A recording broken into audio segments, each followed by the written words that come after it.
Welcome back to another episode of the Bigger Than Me podcast. Here is your host, Aaron P. Cheers to everybody. Please raise your glass. I'm so excited that you're all here. So this month, the podcast is 4 years old.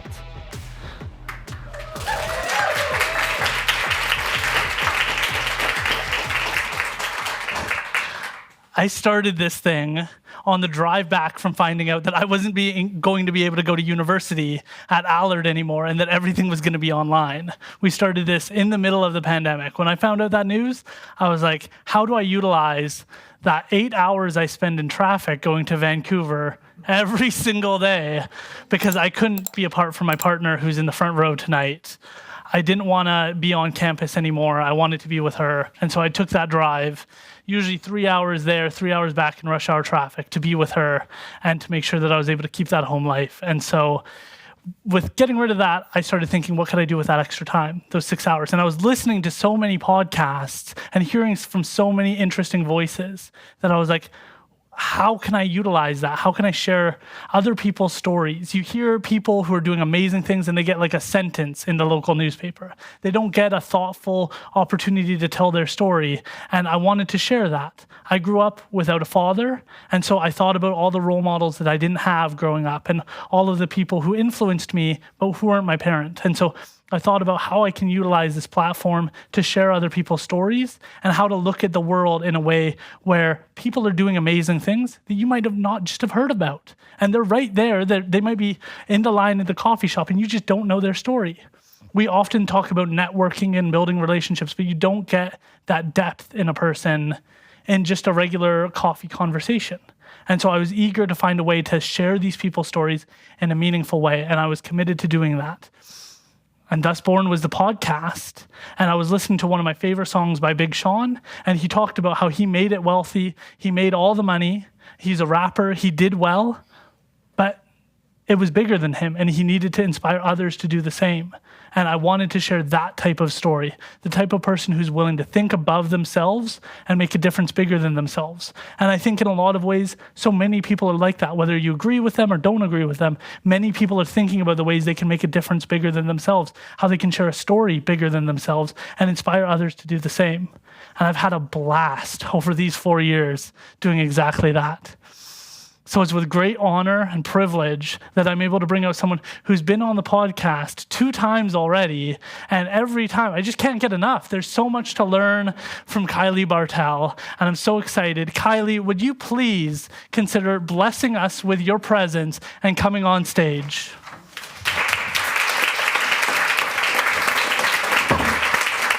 Hey, good to see you. Appreciate you. So good. Oh my goodness, thanks for having me.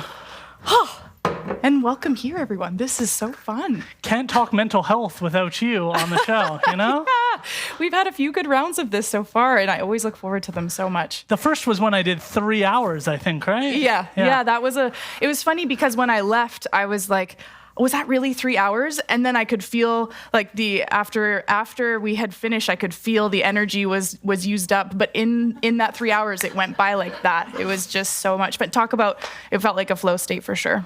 I agree. And then the second one, we dived more specifically. Yeah. And I started to hone my skill of asking specific questions and trying to develop a story in an episode. Right. Let's get a little bit more heavy. Yeah. You're a counselor. I am. You work with people who are at trying times in their life. Yeah. Could we start maybe with what makes somebody go to counseling? Like, it's not at the best part of their life that anybody ever walks into your office or calls you. Yeah. It's in some of the lowest points. And I want to understand that deeper because it's an important piece of the process. Yeah. What makes somebody go to counseling?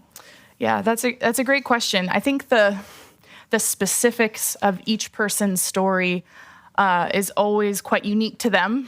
It would be impossible to give you like the nitty gritty, which I wouldn't even do anyways because of confidentiality and all those types of things. But what I can say is that, the felt human experience of being alone, like loneliness is at the root and the core of so many things. And it's interesting how with today's technology, we're often the most connected we've ever been, but we can also be the most lonely we've ever been.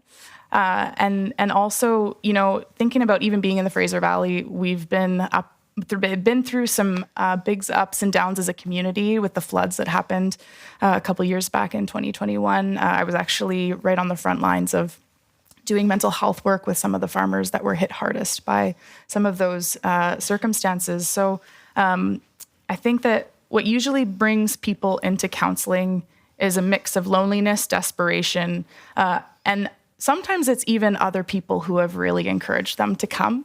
And I think those people that encourage their loved ones to come to counseling, because I'm so encouraged when sometimes people show up and they're not at the most extreme of where things are hard. But we definitely do see as well, like just this, feelings of hopelessness, things that feel really low. And also just, I think when things are hard and we have some sense of purpose and knowing how to go through it, we can sometimes be resilient in those experiences. But a lot of times it's that I've tried all the options. I got nothing else in my tool belt. And then they're coming in to try to develop more tools or find another path forward.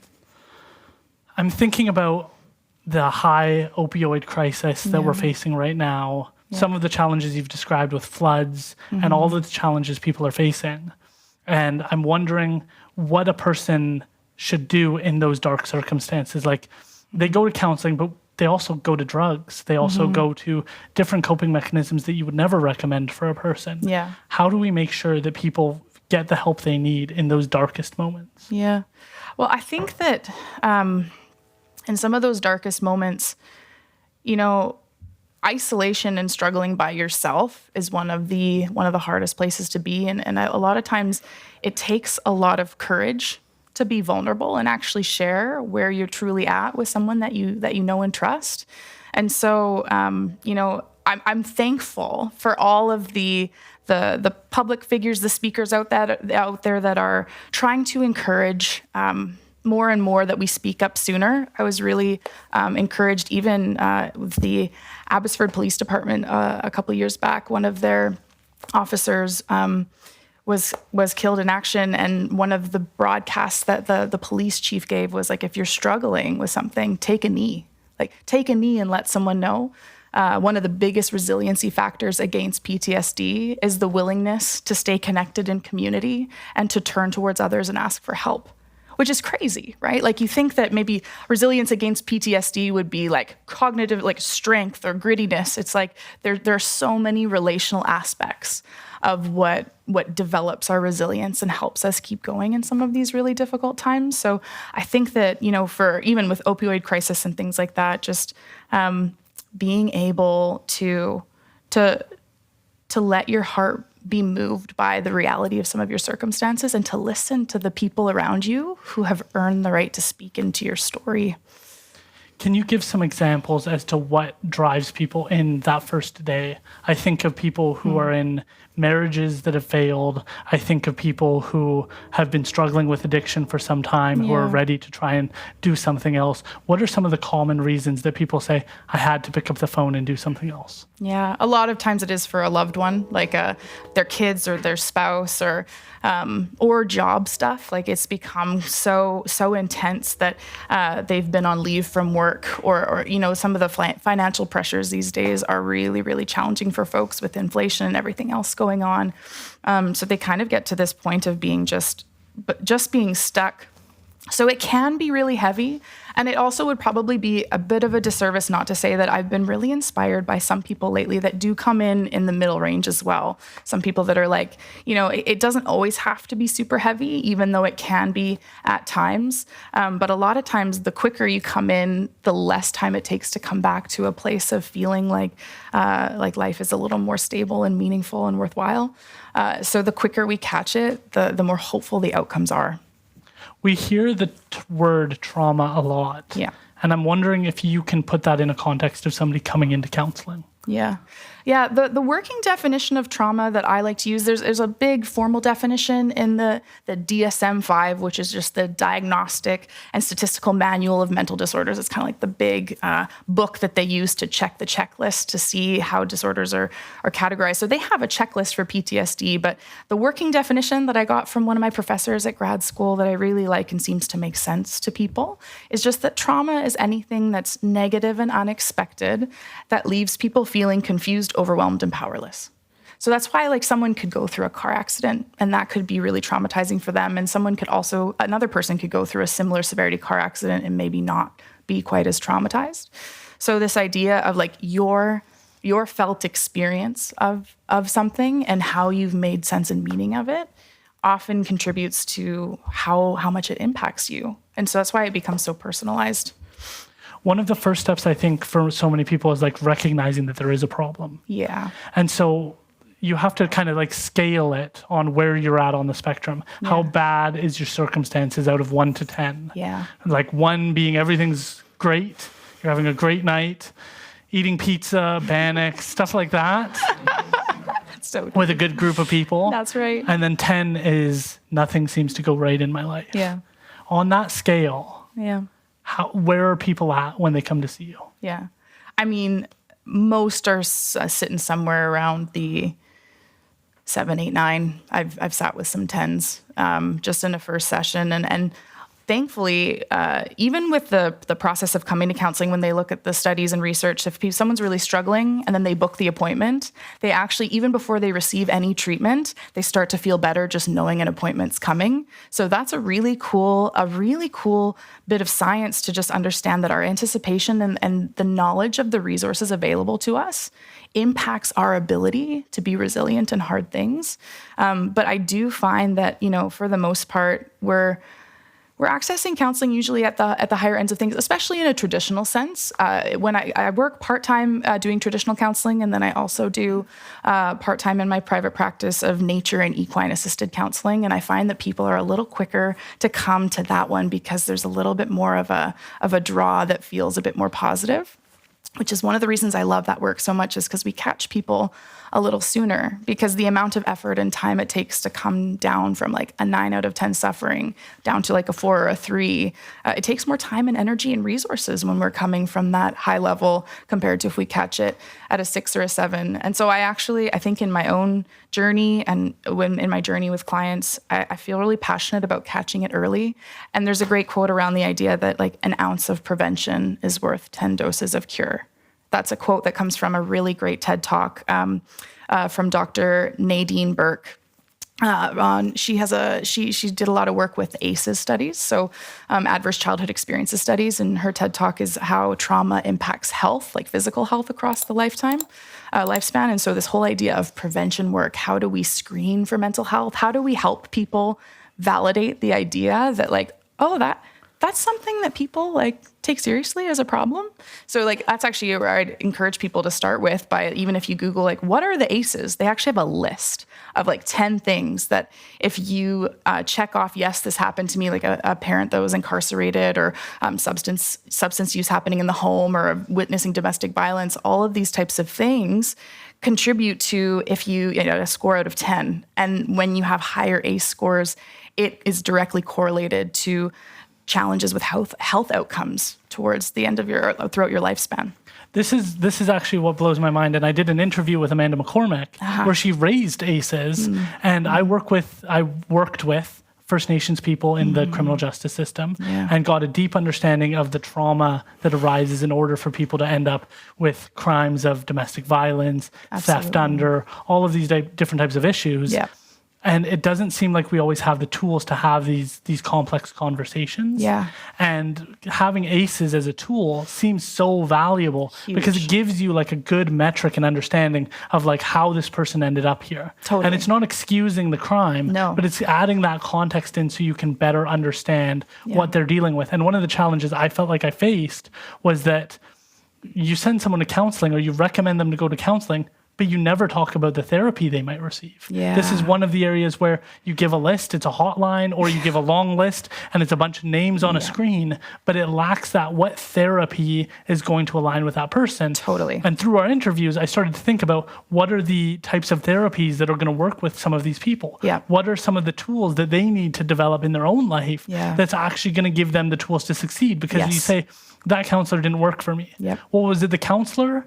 Or was it the therapy? And that's something it feels like we almost never talk about, which is the therapy. So can you lay out some of the therapies that people could choose from if they're looking at counseling? Yeah, that's a fantastic point. You know, even as you're describing that challenge of how, you know, sometimes you try therapy and you feel like it just didn't work. I'm reminded of an experience when I was in grad school and I did an internship at an equine facilitated wellness private practice, and we actually did a residential school survivors group, and we heard stories of how one woman was exposed. She had been offered free counseling, but it was exposure therapy from a cognitive perspective, where she was asked to retell her story over and over again until it just didn't bother her anymore, and it felt like such a mismatch for her. It really didn't work.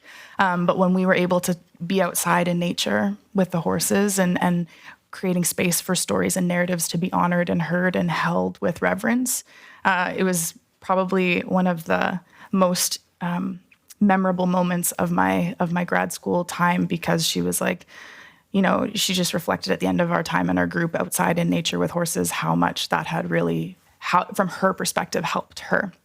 And that was really meaningful. So I think that, you know, there's a wide range of therapies.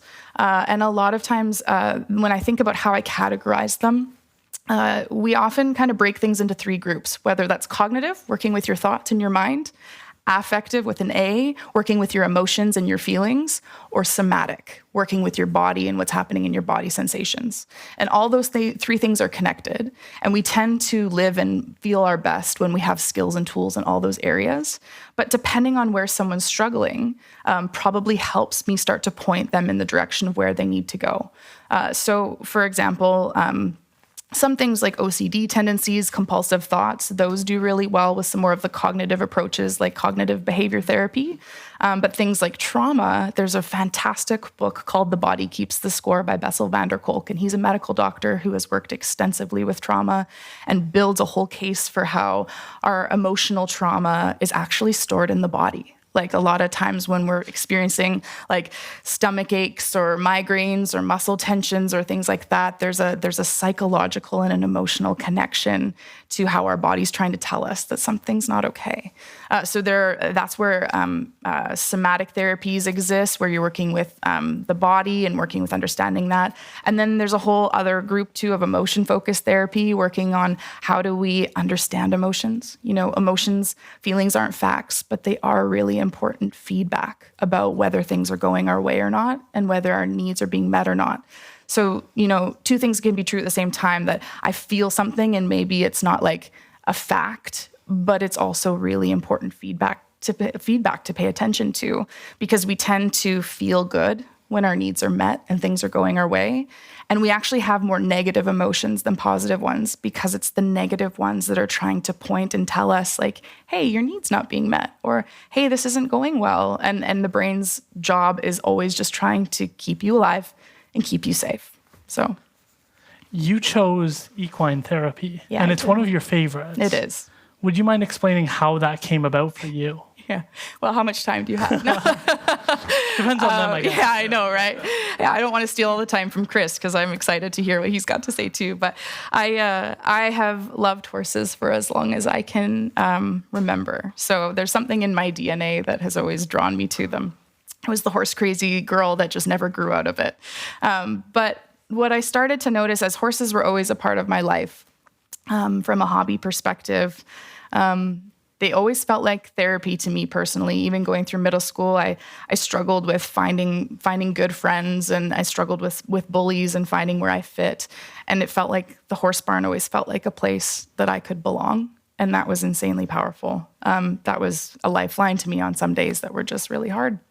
And as I progressed through my journey, I was studying communications for my undergrad. Didn't think I was going into the mental health field at all. I was more involved in events and sports and things like that. But it was cool that in the summer times, I happened through a friend of a friend to hear about a job where I could take my horse to a ranch and work with kids that primarily came from group homes, foster homes, and single parent homes. And they could come for a week of camp out at this ranch. And they worked so hard to fundraise so kids could come for a full week of summer camp with horses and everything for $25 for the week. They were trying to make this really accessible. And if you couldn't pay the $25, they would just waive it and say, come on. And they'd bus kids in and out of the city to this ranch outside of Edmonton. So this was the special place. I was like, so I get to go, I get to take my horse, I get to camp and live outside, and then be with these kids. And that was a big pull for me. And I went because I loved horses and I like working with kids.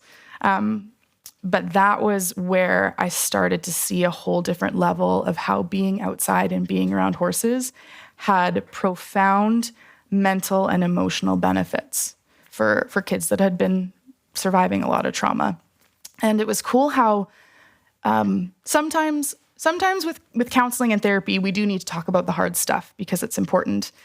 And sometimes we need to be able to focus on something positive and almost like take that heaviness and that difficulty and displace it with something good and something meaningful. And so by being able to focus on a riding lesson, I wasn't having to like pick at some kid who couldn't focus, but they actually, by sitting on a 1,000-pound animal, were encouraged to pay attention because there was actually like a safety threat and an existential threat of like, if you don't pay attention, there are consequences. And in that, all of a sudden, you just watch kids like start to be able to hear and take direction. And then they learn a new skill and they start to build their self-esteem.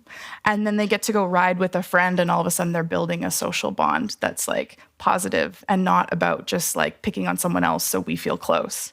And so there's all of these cool benefits that are being reaped without it having to be this like, well, here's your worksheet on how to make friends and here's your activity of like how to focus. And the amount of times I get kids that come out of school and they're like, I don't want another worksheet. I'm like, I feel ya. Like, let's go get our hands dirty in the river and ground ourselves and practice mindfulness and embodiment through like crawling over boulders on the side of the riverbank. Like it's just, and even as a mental health counselor too, like the job can be pretty draining and taxing on some days. But when I get to go out and be around the horses and around nature, my cup gets full simultaneously and it makes the job more sustainable too. So some of my favorite experiences, even after grad school, I did a 1.5 years of nature-based group therapy and leadership training for high school students, local high school students that were nominated by their school counselors as needing some more support. Could be a lot of different reasons, but it was one of the most draining and fulfilling and wonderful experiences to date of my career. So, yeah. This is a throwback to one of our first interviews. Yeah. But you had a student there who attended who got a lot of benefit from this program. Would you mind sharing their story? Oh, well, there's so many. Yeah, I was going to say I was actually thinking there's so many names that come to mind. It's hard to even pick one because they all have such, like they touch my heart, as much as the work can be hard sometimes. Being able to do good mental health work, I think, means that you have to be able to keep your back strong, but your heart soft. Your heart has to stay movable. But I think of, one of the stories of the one that comes to mind, she was a really special student, was having some really tough stuff happening at home and just also some really tough stuff happening with friends and friends that should have been friends and didn't have her back when they should have. But we were out on a sailing trip and she was having some, you can see when people are feeling good and they're engaged in the group, and then other times when they withdraw and there's just a lot going on. And so I found her in below the decks of the sailing boat that we were on, and she was having a headache, and I just took her seriously at her word and just met a very basic physical need and spent some time with her. And it was cool to watch just me taking that time to build that connection. Really, really kind of formed our bond in a different way. And then the next day she came to me and she's like, will you climb up the ladders up to the crow's nest with me on the sailing ship. And I have a fear of heights. And I'm like, oh, okay. But all these times I'm asking kids to, expand their comfort zones, approach their anxiety. And I'm like, this is the moment where I'm like, I can't talk the talk and not walk the walk. And I was like, I would never do this, but for you, okay, we'll try. And I had an amazing boss at the time. He also is another counselor in Chilliwack. His name's Danny Gray. And he's like, I'll go up with you too, because the ladders come up either side. And so he's like, he's going up one side and he was helping me on the other side. And she was going up the other mast. And I was just like, I definitely said some words that are probably not okay for live YouTube, but I was trying my best and working through it. But there was something so cool about knowing about her backstory, knowing everything she was navigating and working through at home. And then just seeing her delight. She wasn't afraid of heights. She like rocketed right up there and was just sitting up there. We're all harnessed in, don't worry, it's safe. But she's just sitting up there and just swinging her legs and was like, come on, Kylie, you've got this. And it's like, I don't know if it's like the Grinch, you feel your heart swell 2 sizes bigger or something like that. And it was just one of the hardest things, but also like such an incredible experience of challenging ourselves. And I feel like the 3 of us were bonded in a different way after that. And she went on to, she was holding down a job and doing amazing things after the fact that were just, it was really cool to watch. She wasn't one of the more extroverted ones that you could tell, but you could just see a different kind of light in her eyes after that trip. And it was, I think about her fondly very much even to this day. So beautiful. Yeah. One of my favorite things that I learned from you is thinking about like animal therapy more generally. Mm-hmm. And so many of us go to dogs. I know dog is my favorite type of animal. Yeah. And they're all over you and they're ready to give you love the second you get home. And there's that strong energy. Yeah. But one of the things I didn't realize was the importance of understanding that horses are actually prey animals. Yes. And so they're not going to jump all over you. And if you've been through some traumatic stuff in your life, that might be more appropriate. Would you mind saying how animal therapy works and how do you choose what animal might be right for you? Totally. Well, that's a brilliant question. I had a chance to work for a few years at a really cool farm in Abbotsford called Empowered by Horses. I love the team there. I'm sad not to be there anymore. But they had a whole range of animals from horses and cats and chickens and sheep and all the things. And it was just so interesting how, and they had dogs that would come on site at times too. And a lot of times people are drawn to the animals that are best for their healing, even if they don't consciously know why. Like I found that at the ranch I worked at as well, that summer ranch, we had horses, but we also had a petting zoo and things like that. And the interesting thing about horses being prey animals is that 2 things, you're right. So dogs being predator animals, when they're just interacting with each other, they sleep on each other, they're touching each other, they're wrestling with each other. That's how they bond. But with horses, as prey animals, they're a lot more focused on presence and attunement. So like if the herd is looking and one looks up, everyone else looks up too. But they don't actually, once in a while, they'll mutually groom each other. But for the most part, when you go and see horses, they're standing next to each other very close and they're very connected, but they're not touching. Because the other thing is like they don't have fingers to reach out and touch. Like as a prey animal, they think a bit differently, but also for them, belonging in the herd is absolutely crucial to their survival. So they have a different way of valuing relationship in that way. And I do find that even with my clients who seem to be really drawn to horses, they often feel understood a lot of the times by these animals who spend a lot of time wondering, is that going to get me? Is this going to get me? Horses spend a lot of time wondering if that rustle in the bush is the cougar that's coming to get them. It's just naturally baked into their nervous system and how they see the world. And sometimes for people who have felt like the world was out to get them or people were out to get them, horses can bring this sense of like empathy and understanding that's hard to match. So, yeah. We're in a beautiful area. We are blessed to live in the Fraser Valley with so much nature around us. Mm-hmm.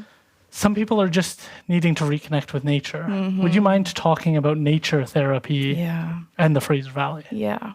I was reflecting on this today, how when I was growing up in Chilliwack, I've been in Chilliwack, living in Chilliwack since I was 5, and spent some time going around a little bit as well, but mainly Chilliwack has been home base for a long time. And I grew up going to Cultus Lake and hiking Mount Shiam and things like that, but I took it for granted a little bit because I just thought it was normal. It was home. But after spending some more time traveling around the world, and actually even it stood out to me. I was having a conversation with a friend of mine from high school. Sam Waddington owns Mount Waddington's Outdoors in Chilliwack, which I love. That desire to get people out into the outdoors more. He was saying he's traveled a lot too, and he was saying that out of all the places he's been in the world, Chilliwack stands out to him as some of the best accessibility to the outdoors, right in your backyard, basically. And it struck me. I was like, I never thought of Chilliwack that way until he said it so clearly. And I found that to be true. Like, we've got Chilliwack Lake and Cultus Lake and Harrison Lake, and we have ample hiking all over the place. The Fraser River is one of my favorite places to ride horses. And when you dig into some of the research around how beneficial nature is for our mental health, they did a study at one point where they had people take a walk through a city, an urban area, or through nature, and the amount of ruminating thoughts or rumination of walking through nature, it was significantly better for mental states to walk through nature. Even though walking exercise is still good for mental health both ways, but being in nature had an even more powerful effect on reducing rumination of thought. So this idea of being more connected to nature, spending time outside, being in our bodies, because a lot of times when we go through trauma, we get disconnected from our body sensations and what's happening below our neck. And so when we get outside in nature, it's almost like, you can't help but maybe pick up a rock or look at the moss or take in the smells. And it's this reset that we've spent as a species, how many thousands of years spending a bunch of time outside. And even something as simple as light from the sun that can have just being able to go out and look at the sun and have it hit your skin and hit your face has a huge impact on mood and levels of depression. So I think both from research and from my clinical and work experience and my personal life, I just noticed so many mental health benefits for getting outside and exploring nature. And this idea too, that when we are trying to survive in the wilderness or having to navigate uncertainties in nature, there's this saying that existential anxiety will often displace neurotic anxiety. And if I could give an example of what I mean by that, I even found when I worked at the horse ranch with youth, they would show up and they didn't realize we were sleeping in a wall tent all week and riding horses all week. And they were like, well, where am I going to plug in my hair straightener? And I was like, we're not going to be straightening our hair this week. And they were like, the anxiety around that was huge. Or how am I going to keep my Snapchat streaks going or things like that? And so that was a big concern and a big anxiety for them at the start of the week. But then as they started to realize, like, how are we going to eat? Oh, well, we have to chop the firewood and figure out how to light the fire and keep the fire lit. And then we get to eat, like, these different existential anxieties of, like, how are we going to stay warm at night? Like, how are we going to get from A to B? And these types of things, all of a sudden, like, the hair straightener didn't matter so much. Right. And it was like one of the most delightful memories I have from the ranch was one of the girls that came in. She was probably about 13, 14, but came across quite a bit older, quite a bit more mature, and had big makeup on, she looked great, but you could just feel this kind of like this need to look a certain way and present herself a certain way to be accepted. And it felt a little bit like, wow, she's quite mature for her age and together. And sometimes actually when kids have to grow up before their time, that can be their own developmental trauma in a way as well. If they've had to, step up and be an adult in their life when maybe they haven't had the most steady adult figures to lean on. And I just remember as the week progressed and, less and less makeup got put on in the morning, even though sometimes they still did it in the tent in the morning. I'm like, hey, if you want to do it, go for it. Like, no judgment. You can do whatever you need to do. And then we got to the end of the week and she discovered that in the pond where the horses were drinking, there were like these tadpoles hatching in the sides that were kind of jelly and squishy, and the mud was kind of jelly and squishy. And she just went in there and like let her toes sink into the mud, and like the giggle of delight and disgust all mixed into one was just this heartwarming and like beautiful thing to behold. And I kind of felt like, oh, there you are. like without all the other things that, there's no judgment with the other stuff, but it was just kind of her essence and her soul and her smile came through. And I was just so honored to encounter her in that moment. It was really special. That's beautiful. Yeah. 2 more brief questions. Sure. One is, what does healthy look like? It feels like we're so consumed by what ailment looks like when we see it in the news, when we see people struggling. It seems like when that becomes the story, when that becomes the narrative, we stop looking at what success and health looks like. Yeah. What does a meaningful, full life look like? Yeah. Would you remind us? That's great.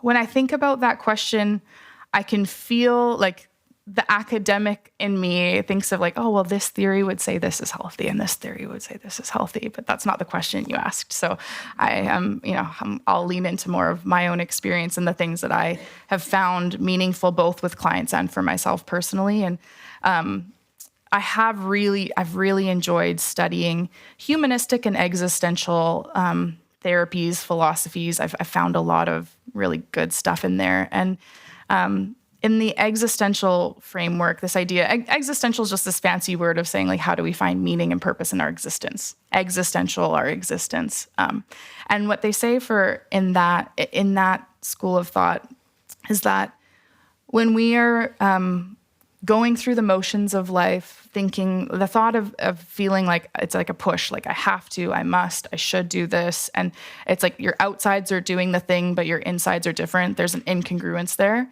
That would be where the most fertile soil for mental health pathology to grow. So anxieties, depressions, all those things come out of that inner world of I have to, I must. I'm like kind of a victim to my experience and to life. I'm just going like it's happening to me. I have no agency in it. Whereas on the flip side, then health is kind of like when you're moved in life by pulls.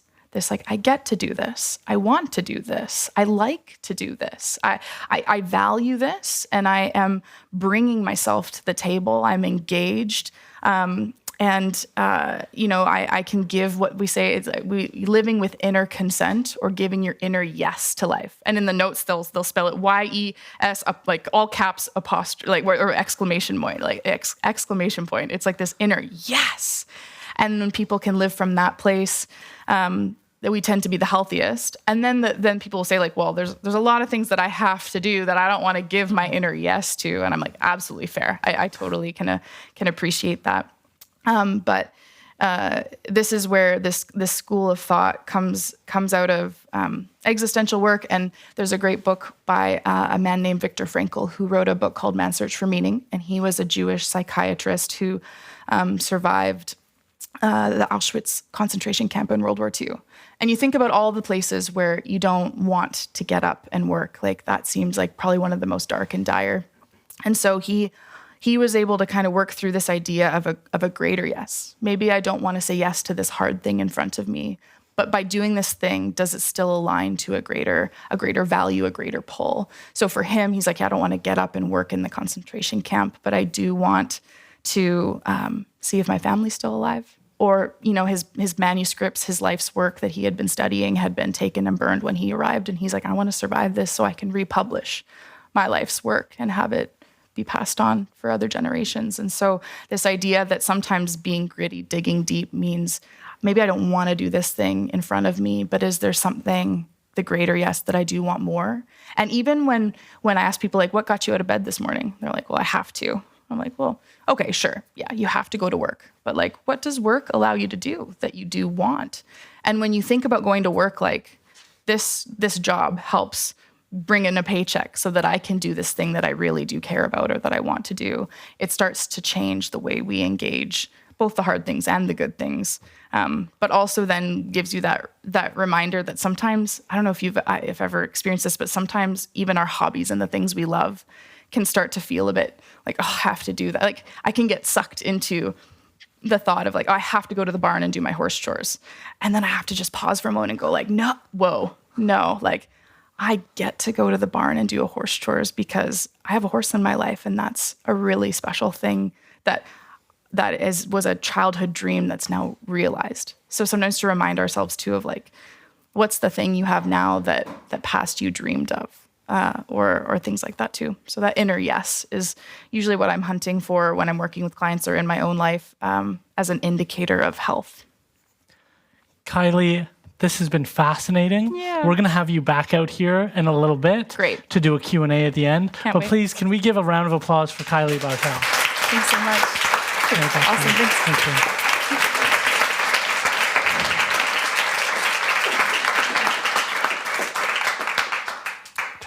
How's everybody feeling?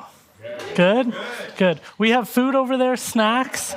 Please breathe and have some food if you like. I just want to reflect on the fact that we are 4 years into this, but it's unique that we're here in Cowork Chilliwack, and it didn't come with a plan. My partner and my mom, who are in the front row, one morning, all of a sudden, water started pouring out of our apartment, out of all the light sockets. And we were panicking, and it was 3 a.m, something like that. And we were wondering what the heck was going on and what was causing this and what we were going to do. And about 10 minutes into the water pouring into our home and flooding the ground, we were like, we're not sleeping here tonight, and we're going to have to move. And so we moved out of there very quickly and started trying to figure out where we were going to stay, booking an Airbnb, contacting insurance, trying to figure out that plan. But I had an interview booked with the mayor of Abbotsford about the 2021 floods and how he managed it. And it wasn't an option to say, no, Mr. Mayor, I don't want to proceed with the interview anymore. It was, I really want this interview. He was working with Justin Trudeau. They were trying to figure out how we were going to navigate the 2021 floods. He wasn't going to run for re-election again, so I knew he could be honest about what he had experienced.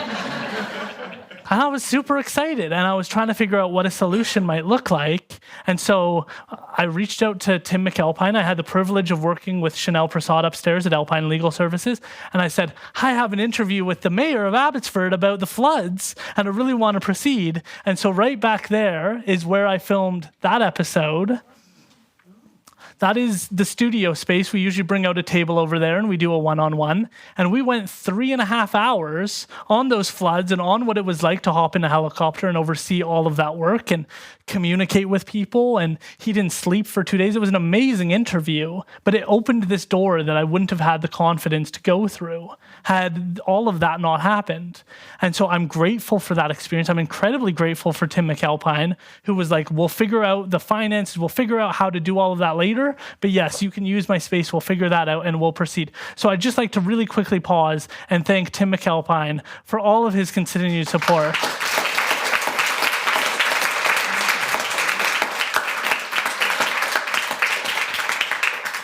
But you didn't come here for these stories. You came here for quality interviews with people. And I set this up in my head thinking, yes, we go through dark things and we need to discuss that piece. But I feel like sometimes the conversation gets stopped there. How to figure out your life, how to get that organized. Some people have that stuff figured out. Some people are just living a good life and they're looking how to take it to the next level. And that's how I set this up. So that was some heavy conversations about where people are in their darkest moments. But I also wanted to add that piece of what people's lives can look like in their best days.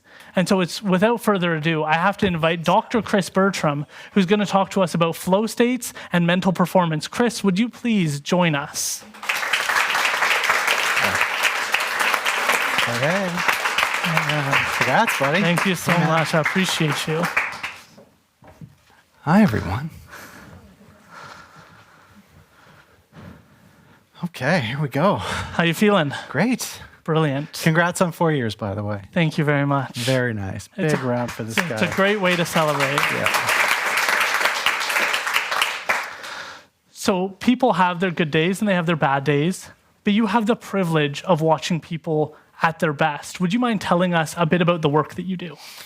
Sure. Yeah, it's a bit of a complicated story. I work here at the university. I work in the School of Kinesiology there, studying human learning, for lack of a better word, how we get from where we are to where we want to be.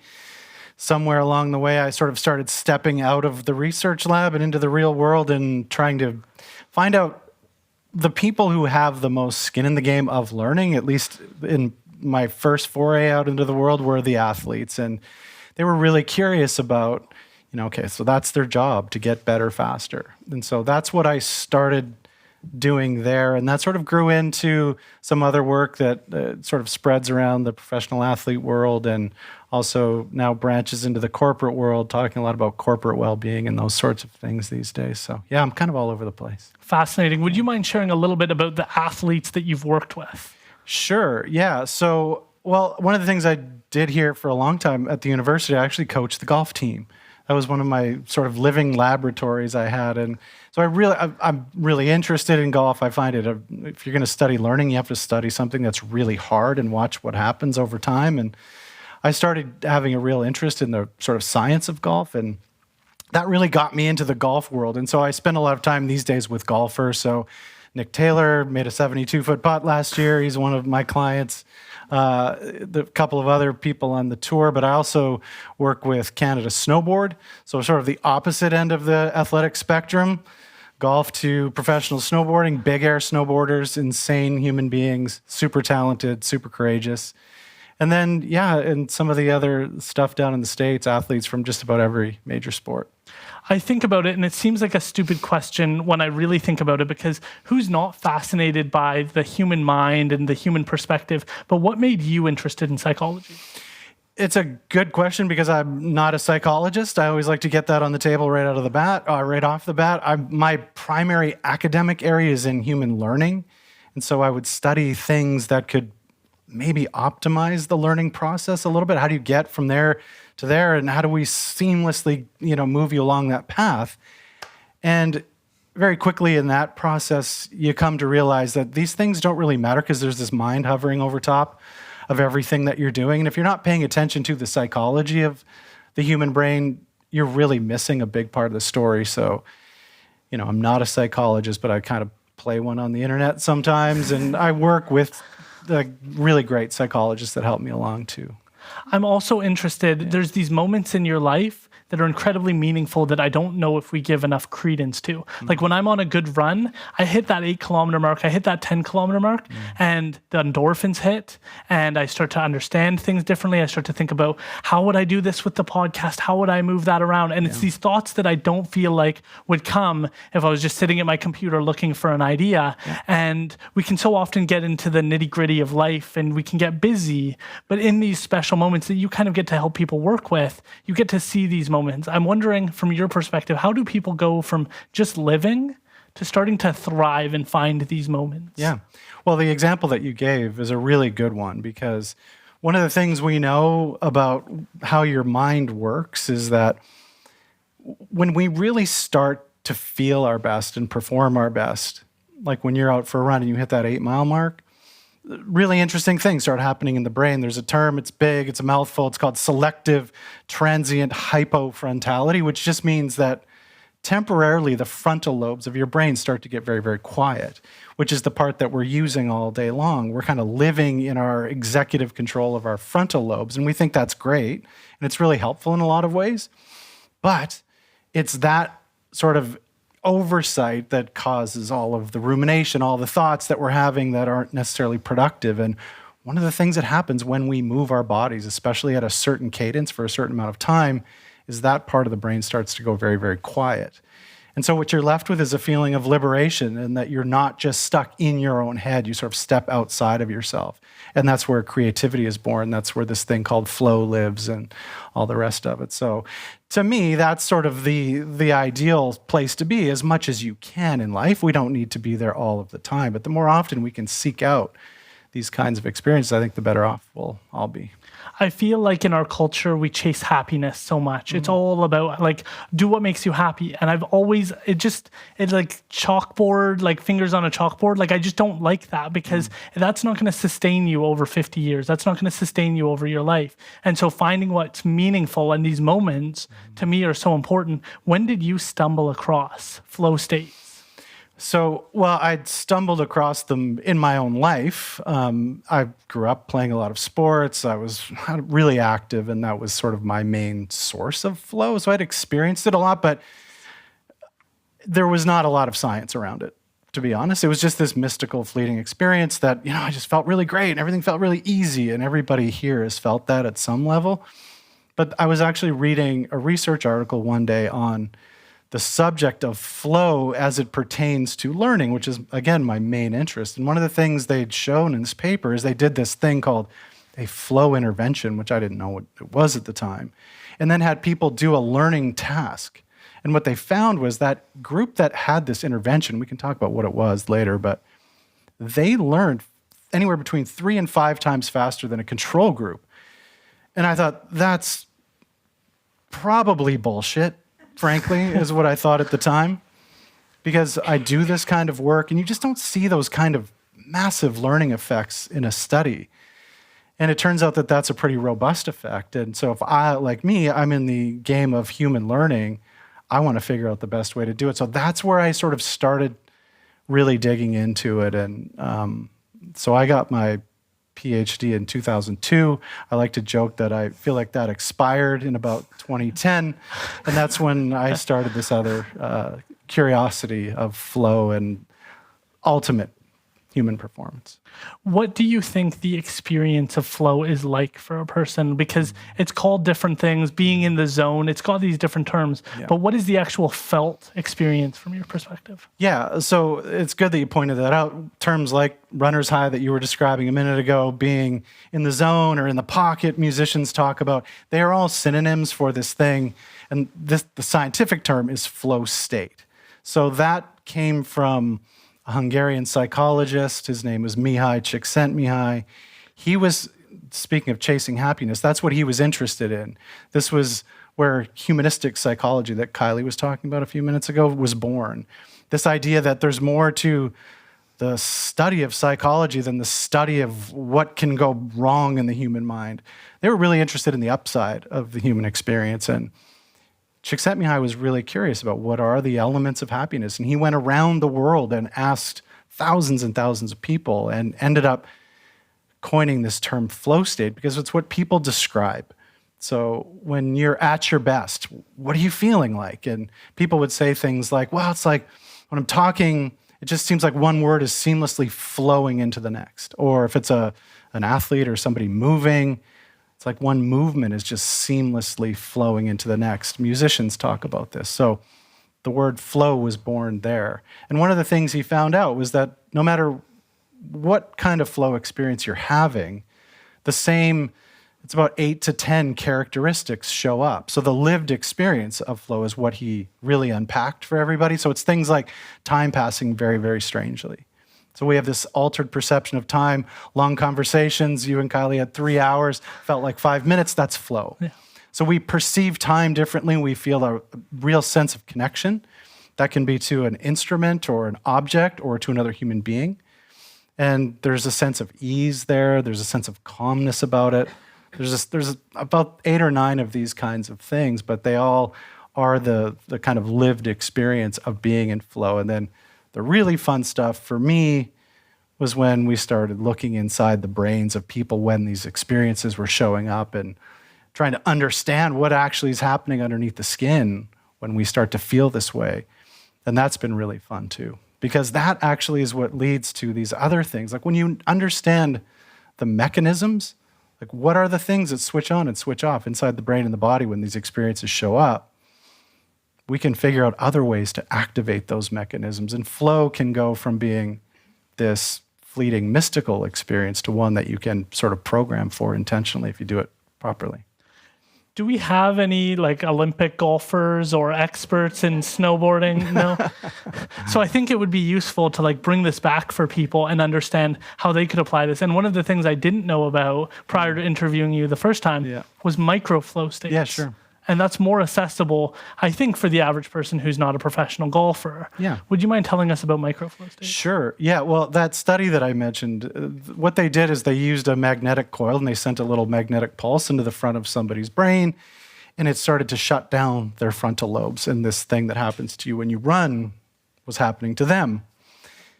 But here's the interesting thing. I've actually had that done to me, and you feel no different at all. Like you don't feel like you're on a high. You don't feel like, oh, it's the best moment of my life.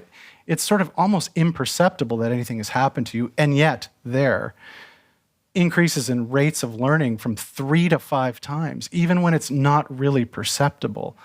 So to me, that says like the value proposition for these things called micro flow states are really, really powerful, because flow is a spectrum of experience. Like every emotional experience we have, you can be really, really happy, or you can be just like kind of in a good mood. You can be really, really mad or just a little bit agitated. Flow is like that too. You can be in these peak moments of your life, birth of your kids, getting married, right? Those are peak life moments. And we call those macro flow states. But then there's all these other things where all the dials of flow maybe get turned down to 3. And, time passes really strangely, or you feel really connected to somebody, but it might not be the best moment of your life. There is still power to be leveraged there, and there's all sorts of great outcomes that you can get in terms of learning, in terms of performance, in terms of just feeling better. Because the definition of flow is an altered state of consciousness where you feel your best and perform your best. We usually talk about the perform piece, but it also is a source of great joy and happiness. And that's, so it's both of those things. There's also a really great lesson in this, in that for the most part, these flow states don't come by accident, by just walking down the road and then all of a sudden this happens. It's often from people working incredibly hard for a long period of time, improving at their craft or their skill or what they're working on.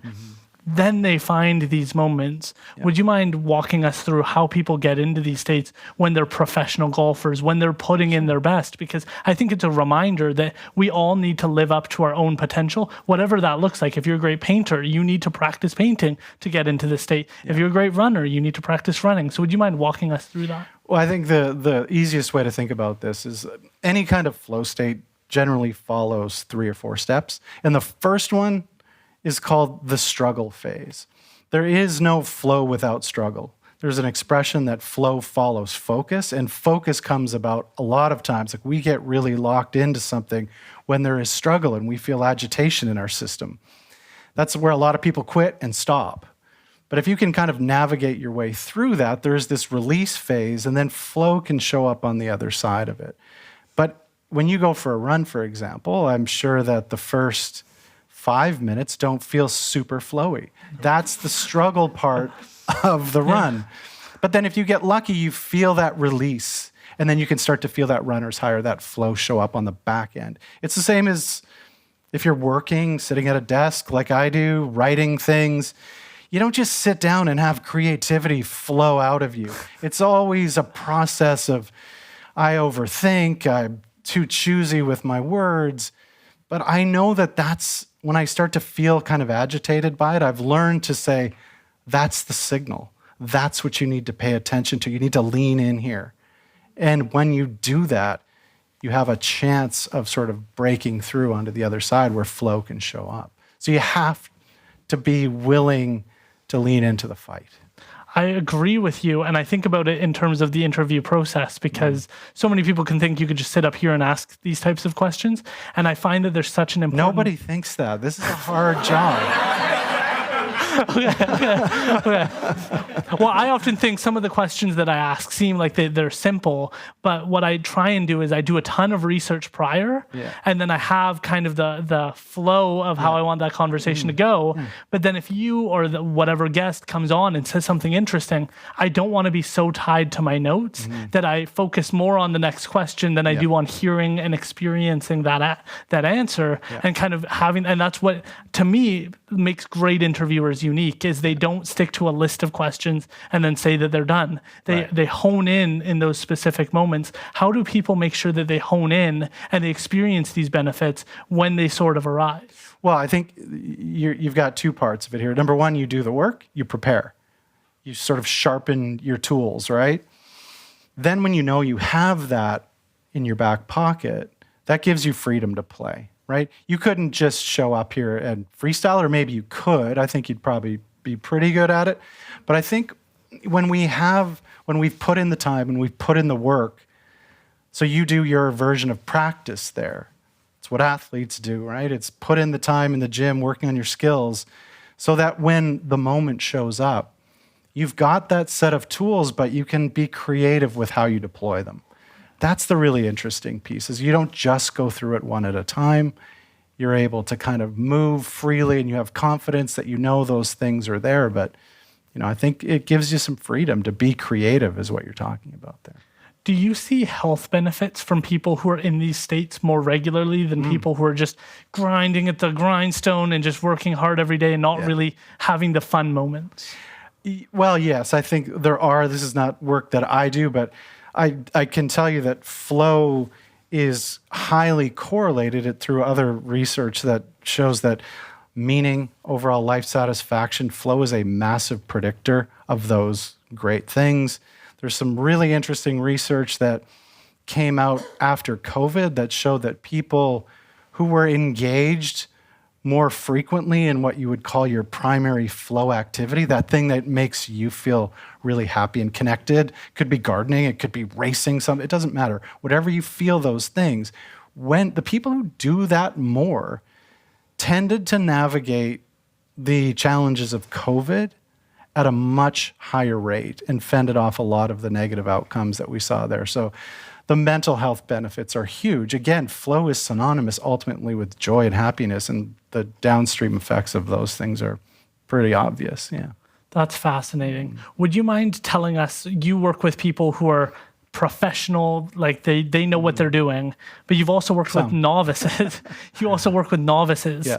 We use these terms a lot in society. You're a novice, you're an amateur, you're learning. What are some of the differences between somebody who's a novice and somebody who's an elite professional at what they do in terms of getting into these states? Well, I'll give you a sort of an academic answer, but I'll try to make it somewhat interesting. There's a stage of learning that we go through.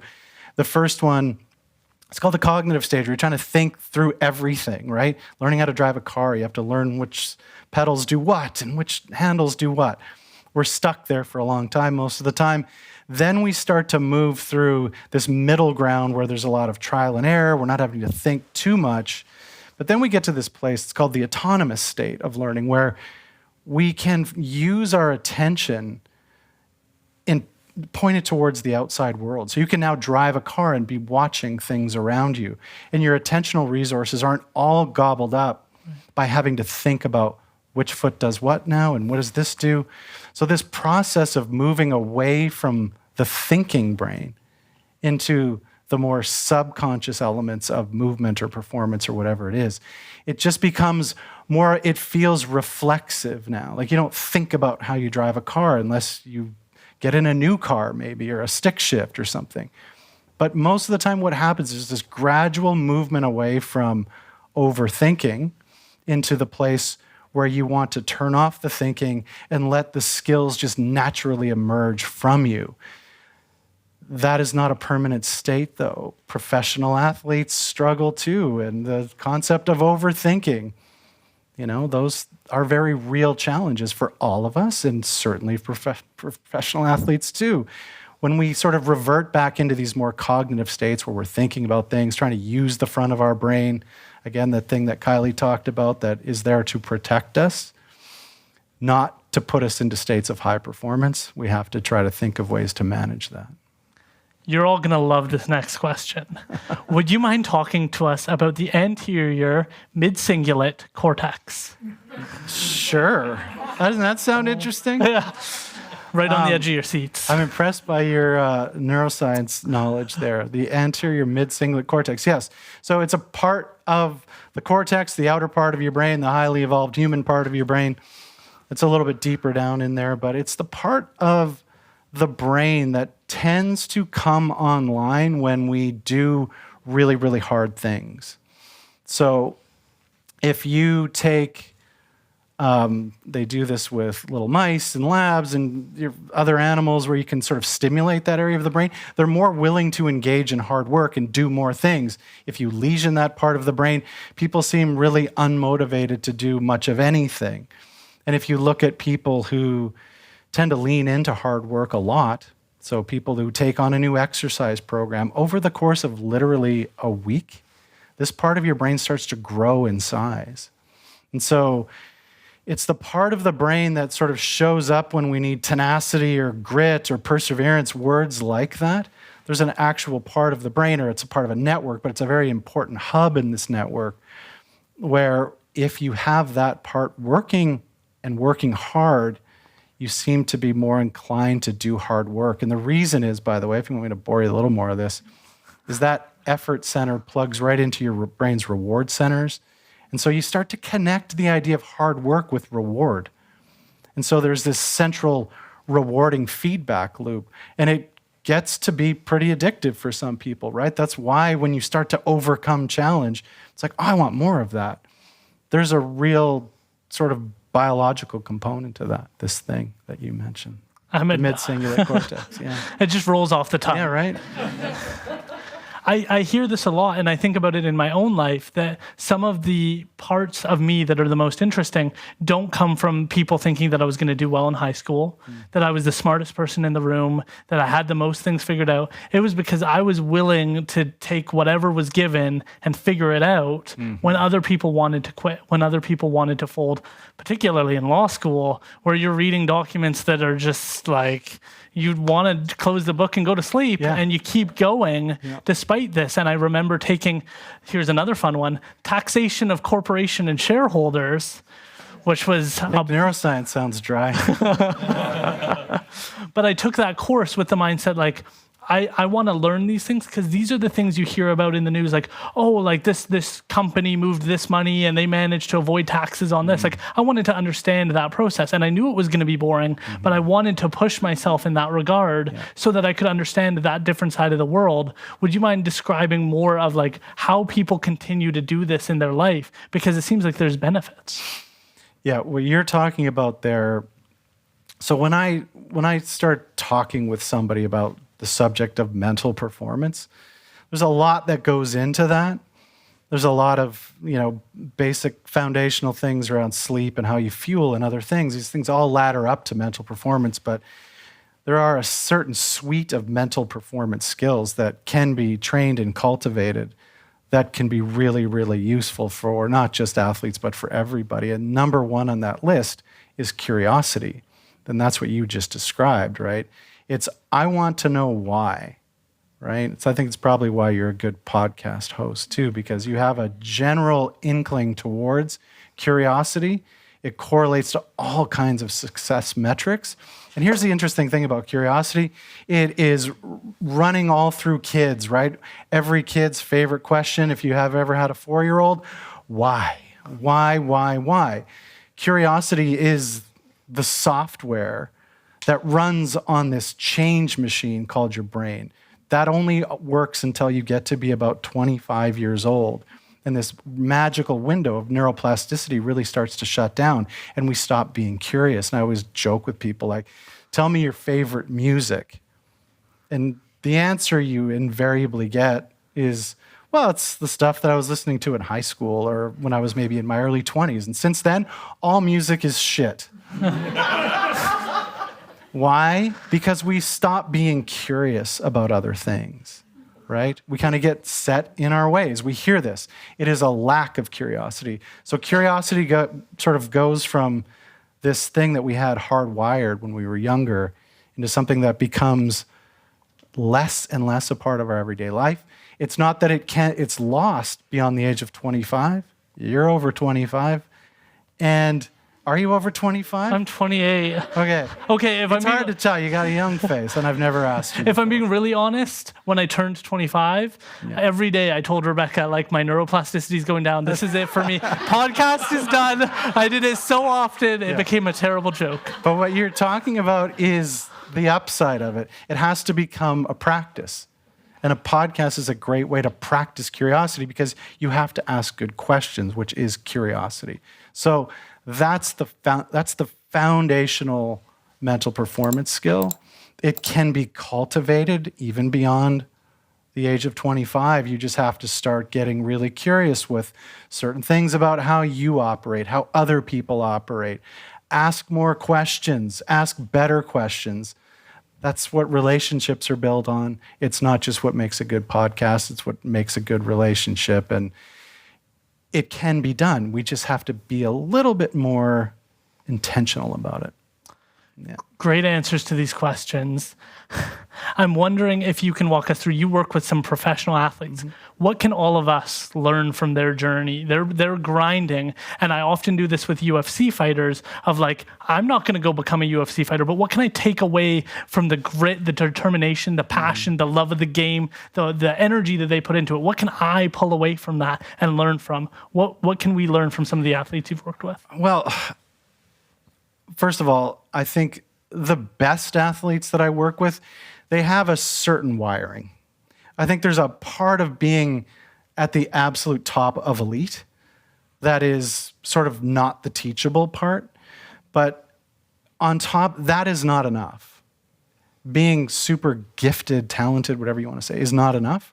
What they also have is a certain gift for just being a beginner and taking a beginner's mindset, being curious, and using that curiosity as a way to drive change, to drive improvement, progression, and accepting the fact that it doesn't happen overnight. It's sort of like that 1% a day mentality. What can I do today to just move me a little bit closer in the direction of my big goal? So when we set goals, for example, everybody here probably has goals. Some big audacious thing that we want to achieve in life or next year, great, put it on the map. But what are you going to do today? What thing or set of things can you do today? And athletes are really good at getting a list of things to do. It's going to be something to do with my body today. It's going to be something to do with how I fuel myself. It's going to be something to do with how my mental performance is working, and they just start picking away a little bit at a time. All of these are skills, which means they can improve over time if you put in the work. And I think there's a commitment there to progress and an understanding that it is not linear. And when they fail, that's okay. This is the growth mindset piece. If I fail, it's okay. I can learn there too. And they understand that failure is a part of the process, and they don't let that deter them. Those are things we can all do. Incredible. My next question was going to be, how can everybody else take this into tomorrow morning? Do you have any extra thoughts on that? Get a good night's sleep. I think when I work with every athlete, we spend the first month talking about sleep. It really is the greatest multiplier of anything good that can happen, performance, feeling good, and it's the biggest detractor of what can take away from performance and feeling good. So that's my basic kind of boring advice, but literally that is the thing. And I know from the people that I work with, sleep tends to be a pretty significant issue, but do your best to take care of your sleep. That's my practical advice for tomorrow. Fantastic. Yeah. Chris, I'd like to first thank you for being willing to join us tonight and share such fantastic insights. Can we give a round of applause for Dr. Bertram?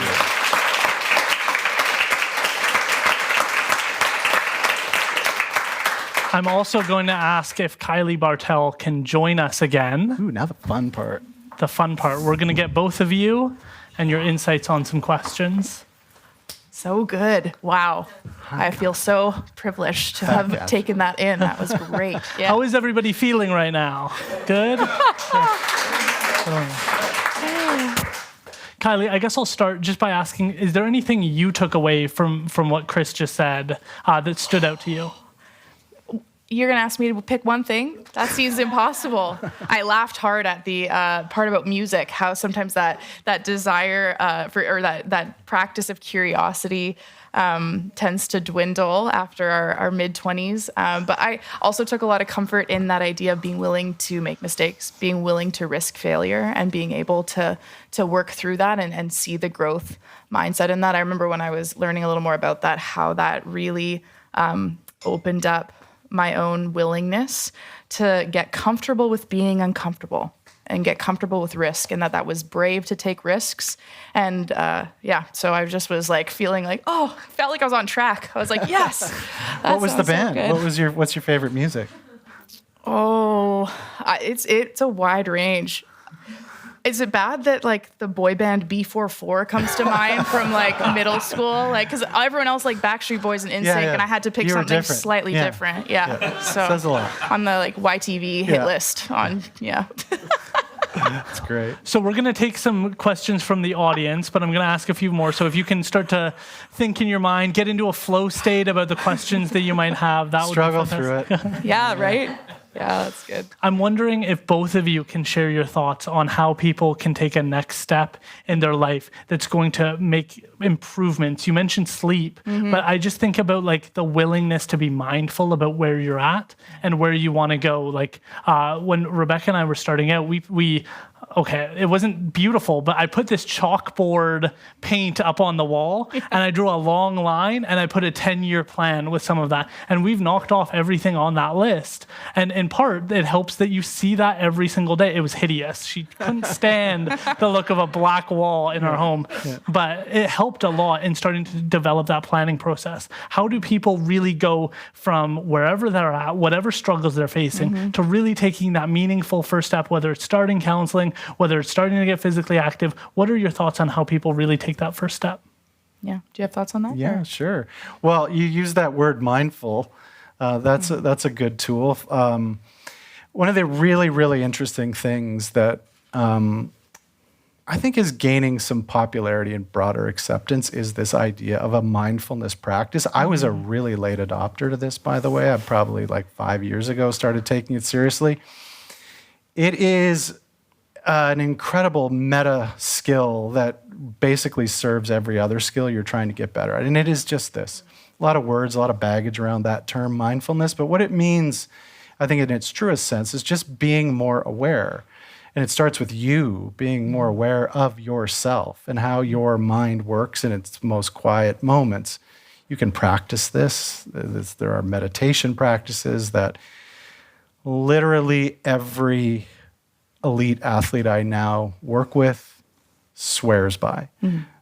It is incredible what you can get from that. And I think it's not just true of athletes. It's been probably the most important skill that I've really tried to cultivate in myself in the past, again, 5 years or so. Just paying attention to what your tendencies are, right? You talked about Viktor Frankl and that time between stimulus and response being so key. Noticing when you're having a reaction and just noticing. You don't even have to do anything. Just notice it's happening and it kind of loses its power. So that is a really important thing, and it's a skill, again, that you can get better at. Yeah, that's great. I think too, sometimes for my own mindfulness practices, it's sometimes been hard to stay still, but even being able to mindfulness and movement, like walks in nature or sitting by streams where there's movement, it's been fun to be able to play with different activities of how to hone that in. So that's been a big piece for me too. So I resonate with that one. And another piece I would add is spending, your initial question, just like where can people get started about taking this forward? I've watched a lot of people make great shifts by making sure they're closely aligned and spending time with people who are already embodying something of what they want to become more of. So, if you want to be better in your business, make sure you're spending some time with people who are killing it at business. Or, if you want to be, for me, a better horseback rider, like spend time being around people who are better. And even if it's uncomfortable and you feel kind of, self-conscious, sucking in front of people, like be willing to put yourself around the greats and just soak up what you can, because there's a lot of things both explicitly and implicitly that are happening that you can draw on that impact us and shape how we're acting. So I think, being really mindful of who you're spending your time with and what you're taking in. So that can be really, really key too. I hate when that happens, when I have a question in my head and then you kind of almost answer it, and I still want to ask it because I think it's a good question. Yeah. But I imagine even individuals like Nick Taylor, we have people we aspire to be like. We have people we look up to. And I feel like the mentorship mentality is maybe lower in our generations right now. This willingness to look up at someone and go, wow, I aspire to be like them. Not in every single facet of who they are, but saying you do this thing really well. Yeah. And I admire that and I look up to that and I'd like to learn how to be more like that. Like part of this podcast is looking at my favorite interviewers, looking at the people who kill it, who make me look terrible, and being willing to learn and having that humility not to take that personally, to not take their success as an insult on who I am or where I'm at or my growth. Like I had to own the fact that the first 10 episodes were going to be rough because I don't know what I'm doing and I'm still learning these things. And so I'm wondering if both of you can share your thoughts on like what it means to look up to somebody and admire the work they're doing and aspire to be more like them. Sure. Do you want me to go first? You want to go first? I have some thoughts Go on that. for it. Yeah.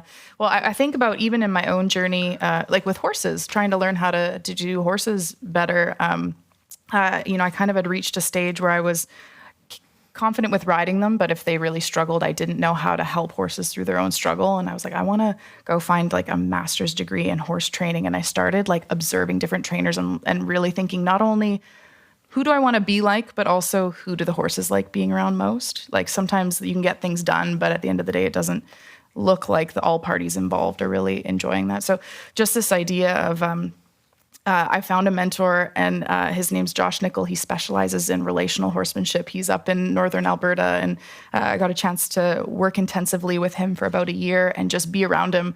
But man, was it a humbling experience because I sucked. Like I thought, in high school I had competed in a 3-day eventing. I was jumping and having some success with that. And I thought I was good. And then I went in and it was this complete dismantling of everything I thought I knew and a total change around. But the cool thing about that was that mentorship relationship completely transformed how I work with horses now. And I don't think I could ever go back. I learned some of the most incredible things about myself in that process too. And to be guided by a mentor who could like allow me to struggle and not rescue me from it, and also believe in me that I was gonna see it through.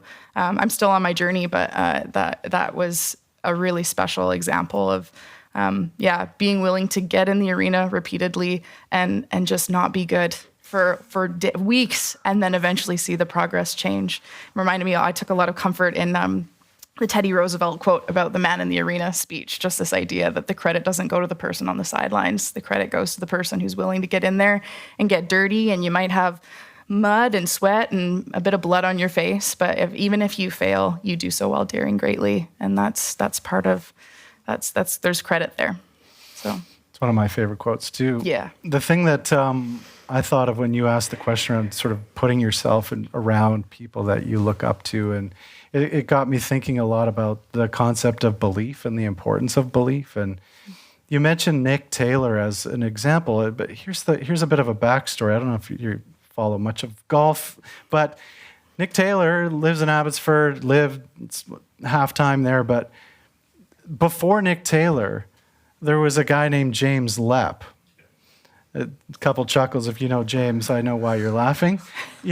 So James was a few years ahead of Nick, and he got a scholarship down to the States, ended up at the University of Washington, ended up winning the NCAA men's golf championship as this kid from Abbotsford.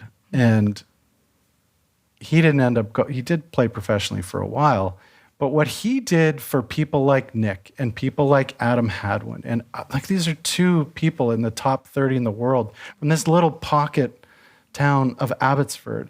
And then I got to sort of reap the belief benefits behind that, because when they were doing their thing, they were around the golf course all the time when I was coaching the university golf team, and they'd come out and play with them.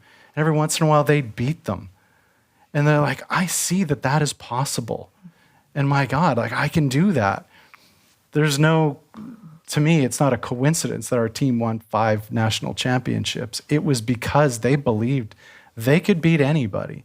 So I do think there's great value. One of my favorite quotes is, you're the average of the 5 people you spend the most time with.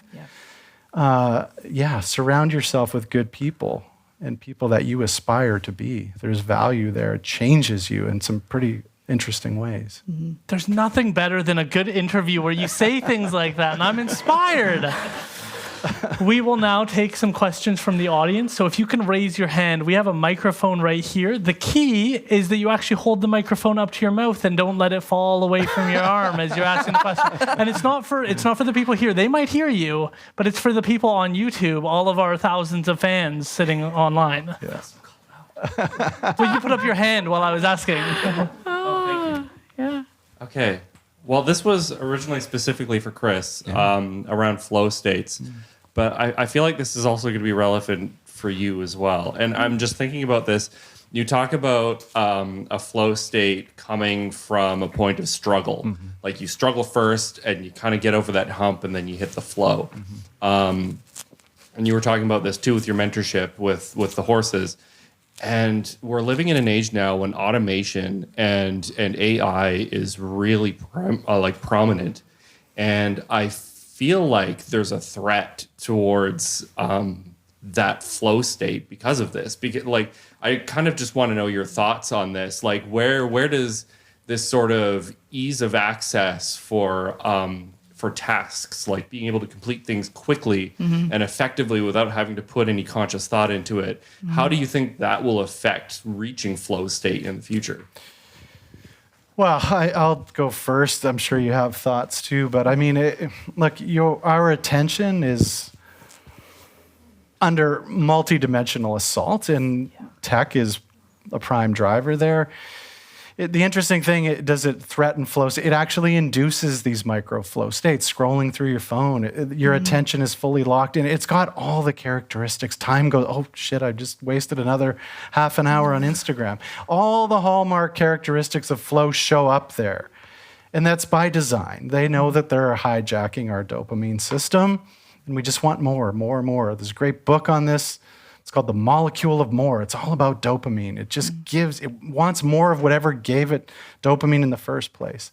The risk, though, is that there is so much reward for such little effort. Yeah.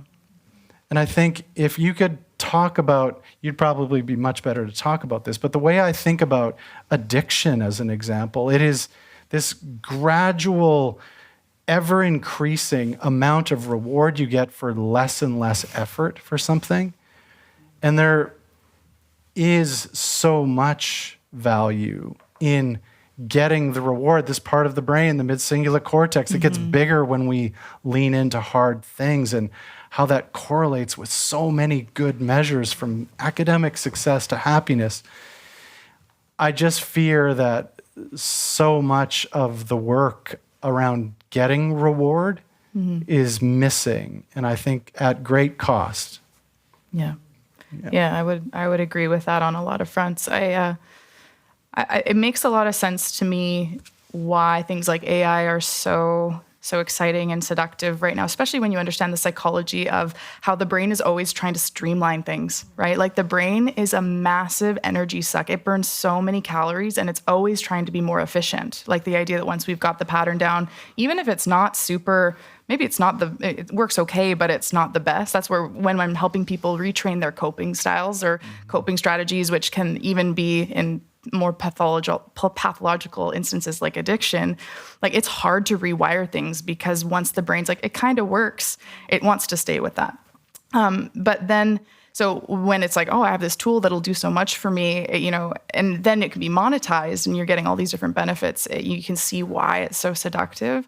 And I couldn't agree more with just being able to get back to how struggle can really deepen a reward and in a way that's probably more meaningful in the long term, right? Something that, sometimes you can evaluate the value of something by how much it cost. So if it's just like super quick and easy, how really valuable that is in the long term. So especially even with working with kids and youth, I do a fair bit of work with kids and youth. I love getting them outdoors and off of screens and things like that, and getting them to have to struggle through things because it's flexing that skill. And I think if you felt the success there, you can balance it a little bit. But that mindful engagement with how things are happening is super important, and so that we're using our tools available to us intentionally as opposed to getting used by them or the people that employ them.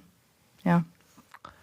Any other questions? People want to put up their hand. One person.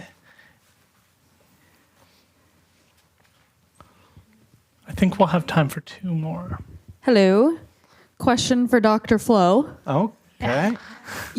I'm brand new to flow as of today, so You were today years old when you heard about flow? Exactly. So further clarity needed. You talked about frontal lobe suppression, and that movement was a necessary component of that.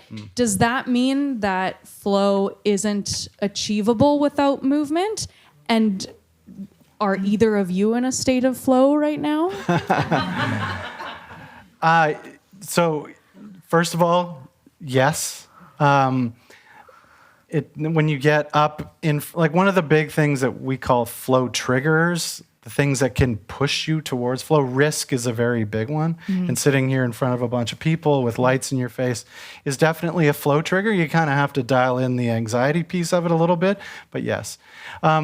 So the question around movement. Flow tends to be an action state, but it doesn't have to be physical action. Sort of mental action can bring this on too. It's why, just using the bad example of technology, certainly sure, you're using your thumb, but it's keeping your mind moving. So it sort of has a movement component to it, but it's not just physical. So moving your body definitely can start to nudge you in that direction. But anything really that's driving focus, which comes in the form of adrenaline, so this is why this is a really powerful version of that, but also is some reward mechanism, so you get a little dopamine mixed in. It's things that start to bring on this neurochemistry that is associated with flow that tends to set you up for it. Movement's one way, but it's not the only way. May I just quickly add that one of the interesting things that I learned was I was doing EMDR therapy, which is like rapid eye movement therapy. And they have this bar and you watch this light go back and forth, and it felt very bizarre. And you kind of go through the things that you've been through and you watch this light go back and forth. And then I learned that walking has the same benefit, going for a walk with a friend and talking about the things you've been through or the challenges of your day or the things that you're dealing with.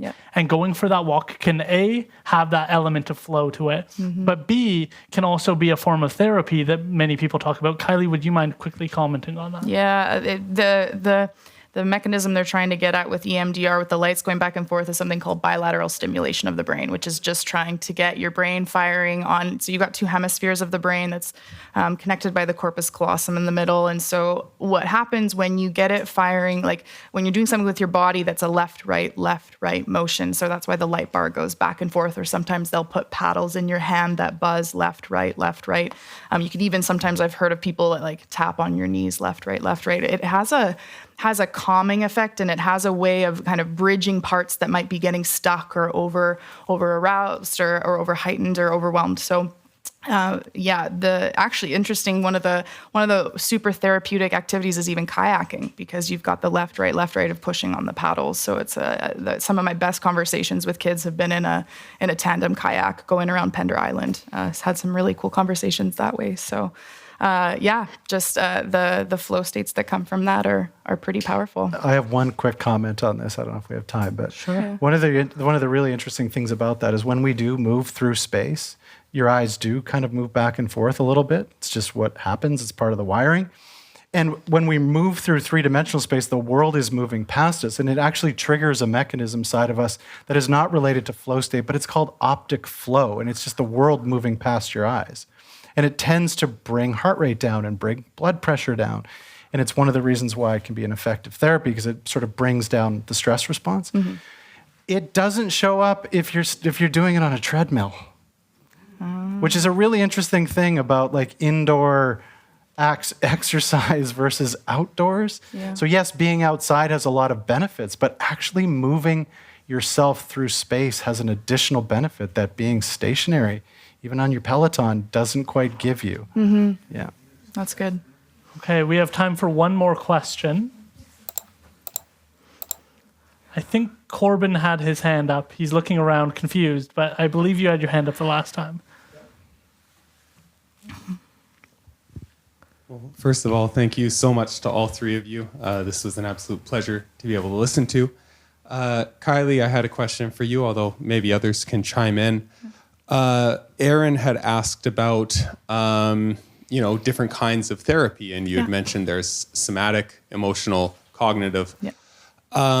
One thing myself, and I'm sure others struggle with, is how do you find out about what different kinds of therapy is actually available? Yeah. Listening to podcasts, talking with friends, watching Netflix things, whatever. A lot of the times people say, oh, a friend told me about this, and they just stumbled upon it. Mm-hmm. What advice would you give to somebody who comes to you that says, equine therapy is not for me. Yeah. How can I figure out what's my pace? Yeah. Fantastic. Yeah, because and also a point to it is it's not free. Yes. It costs money. So how do you do it effectively? So good. Yeah. Yeah, thanks for that question. And it does come up fairly often in the traditional practice part of my private practice, because I love the outdoor stuff, but I do traditional counseling as well. And I'll often even share with people how the best outcomes in therapy it's interesting when they make a pie chart about like what's most effective in therapy. The therapeutic alliance in your belief that the person you're sitting with can actually help you is a very large part of the pie. So rapport and relationship are such a huge foundational part that usually when I first meet with clients, I'll say, hey, like, I know this is a first session, we kind of talk through some of the logistics and I kind of give a little bit of information, but about confidentiality. And I always say to them too, if you get to the end of the session and you don't feel like you're a good fit for me, please feel free to let me know. My goal here is for you to get the help you need, even if that means that I might need to refer you to someone else. And you can kind of get a gauge too, depending on how things are going in the conversation. But it's a weird experiment to be able to say, like, I won't be offended at all if you're feeling like you need some supports outside of this. So I do encourage people to trust their gut a little bit. Sometimes they maybe give it a session or two or three, just to kind of get your feet wet into things. And the thing is that different therapists special in different approaches. So what I would recommend for people is most therapists will have a bio on a website or something like that. And if you can familiarize yourself a little bit with just a few of the different terms, that's why I kind of said cognitive, emotional, and somatic as kind of camps. But even within those camps, there's there's a lot of different therapies out there to navigate. But there's some good matches between certain therapies. So for example, there's a therapy called dialectic behavior therapy that's especially good for emotion dysregulation issues. We're trying to find logic and emotion and find the wise mind in between, and it's really good for people who have really big emotions. But I know of one friend who was recommended to go to that, but his problem was that his emotions were all flat. He didn't feel anything.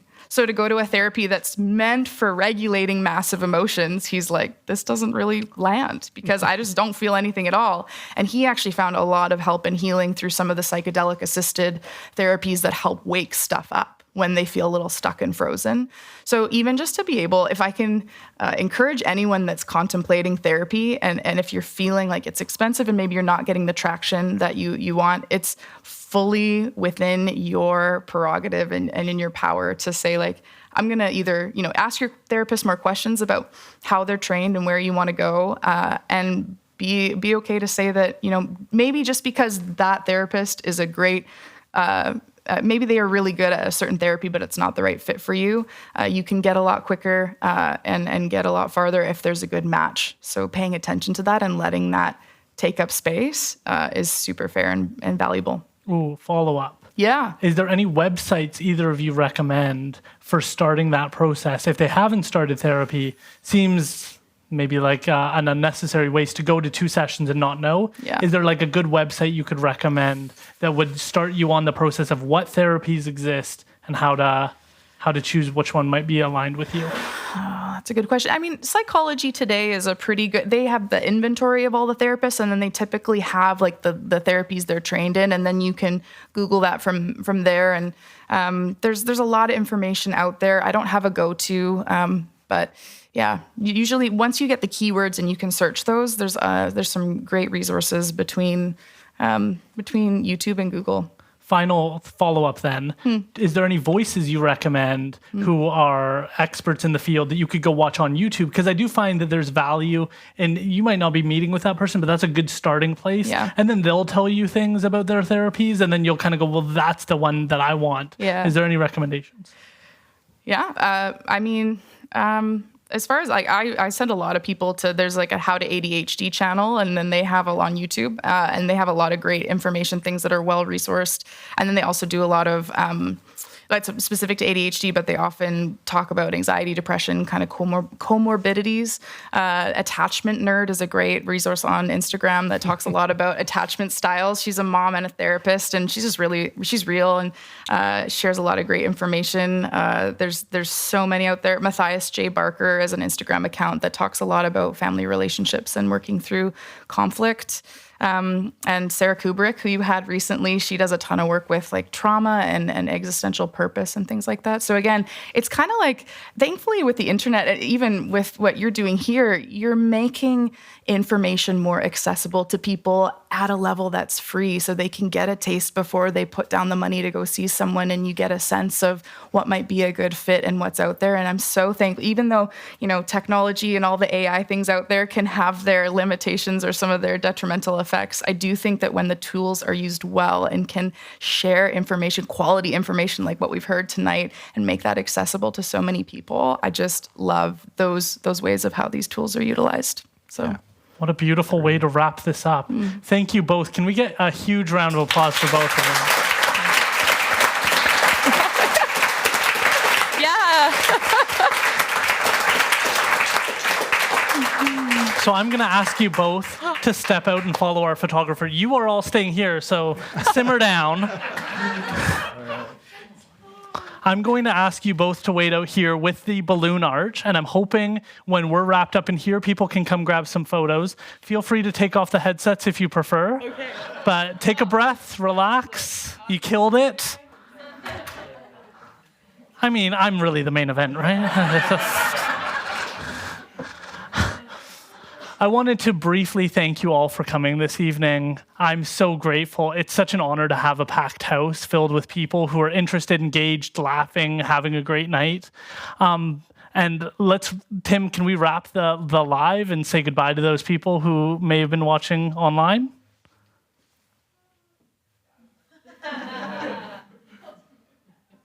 It's got to be like an end live button, right?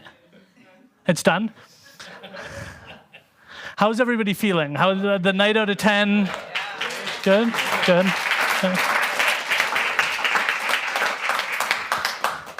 Okay, I have to be honest, and I'm going to force you all to be a part of this.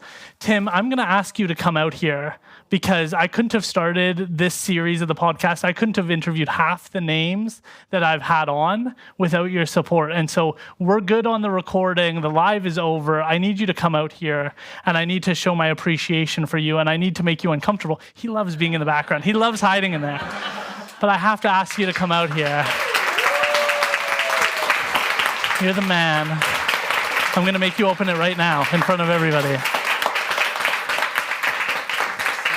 Aaron, I know this is your second live show you've done here, and I have to tell you, I forgot to hit record. Perfect. Well, you all had a good time, right? So I want you to open this in front of everybody. I know that you put in so much work, and this is a person who never looks for appreciation, who's probably having a stroke inside right now, having to do this in front of everybody. But he does so much work for the community behind the scenes, and he never seeks appreciation. He's always willing to take a call, show someone the space. He created this space because he wanted to connect with the community. And so he's a person I really admire, and I can't thank you enough for everything that you do for the community. And you do it back there, and you don't look for recognition. And so I got you this out of appreciation for everything that you do. It's an eagle feather.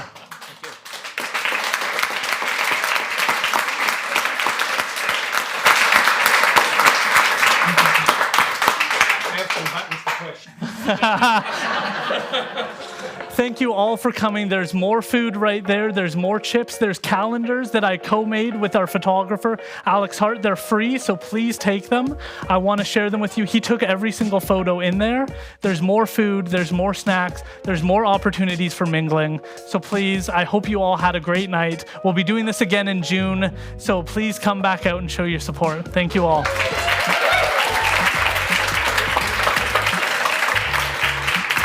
You're free.